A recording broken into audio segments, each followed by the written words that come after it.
There's a difference between traders buying the dip and long-term investors. So I want to get the read from two of the best when it comes to both approaches. With me now, Federated Hermes Chief of Equity Market Strategist Phil Orlando and the Fitz-Gerald Group Principal Keith Fitz-Gerald. Guys, you know, I read a lot of pieces all the time, and I'm crunching numbers, particularly since yesterday in this CPI report. I'm personally more convinced that it will be short-lived because a whole lot of the big moves, right, those big double-digit moves came from the reopening reflation trade, stimmy checks, and temporary things like supply chain constraints. So with that in mind, are either one of you, and I'll start with you, Phil, are you a buyer on weakness? Did you change anything? And do you think inflation is a long-term problem? All right, so two good questions there, Charles. First of all, thank you very much for having me back. We were not concerned about this 4% correction we saw in the S&P over the last couple of days. Stocks were overbought last week, last Friday. We thought there'd be about a 4% correction. We got it. We were oversold yesterday, so we were getting the bounce today. So there's nothing there that puts us off from our 4,500 forecast on the S&P by the end of the year. But your inflation question is an interesting one. You look at the spike we've seen in commodity costs over the last year. Lumber, copper, oil, corn, soybeans, et cetera.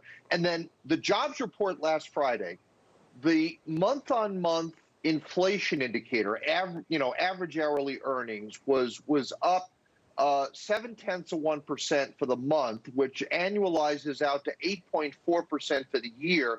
That's a big number. And companies were being forced to essentially bid against the government's generous unemployment bonuses in order to be able to get folks to come back in and take their jobs. So the question is, if the wage prices and the commodity prices are sustainable, companies are going to have to pass those on to us in the form of higher prices. Well, and by the way, kudos to you. I read your 6-page report on the disincentive to work and what is happening here. You know, Keith, I know you're really nimble. You do both, right? I know you trade some and you're long-term and you're pretty nimble. So your thoughts on what we're going through right now, and then I want to move ahead and look at the potential taper tangent. But first, just this whole last week in trading.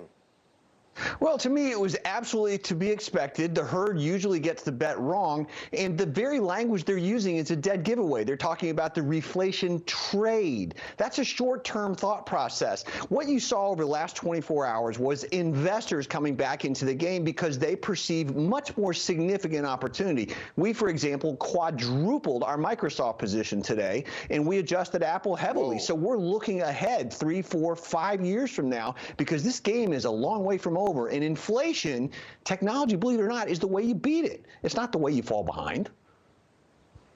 Quadrupled Microsoft. He did get an upgrade from Rosenblatt, but I think that's more impressive. Let me stay with you, Keith, on taper tantrum, right? Fed officials are out really trying their best to try to jawbone the market down and take away anxiety. But no matter what, we're going to have a taper tantrum. So the question for you and as well, Phil, what should our viewers do? I think it would be short-lived, but it could be volatile. It could be frightening initially to the downside. Do you sell in front of that, or do you ride it out? Neither. I think you buy it out. Here's the deal, right? You know this is coming, just like the sun comes up tomorrow. So it makes sense to prepare today. This is like going to your favorite store. You have a shopping list. If and when this occurs, you simply step in. It's uncomfortable. It's tough. But the pain and fear you feel is a sign that you're on the right track. You got to buy when everybody else is selling. And that's how the game is played. So to me, I look at this. We know it's coming. You can prepare for it. You can anticipate it. You're going to hate every minute of it. But you need to capitalize on it.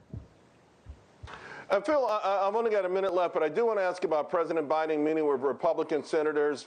This is, of course, the latest effort to move this infrastructure package. We heard positive comments from McConnell and Pelosi yesterday. Listen, I think a deal is going to be done. I think it'll be north of $1 trillion. Sounds like good opportunities for folks in the market. Are you positioned any specific way to take advantage? Cyclicals, economically sensitive names. Now, understand that the president's proposing about $4.7 trillion of additional spending here. Your $1 trillion number is a good number. If we strip out the real infrastructure stuff, roads, bridges, broadband, electric grid, that kind of stuff. That's about $1 trillion, and I think everyone on both sides of the aisle agrees with that. So if we strip that out, slap $1 trillion on it, and pay for it with the $1 trillion that we didn't spend last year from the CARES Act, we've got a deal.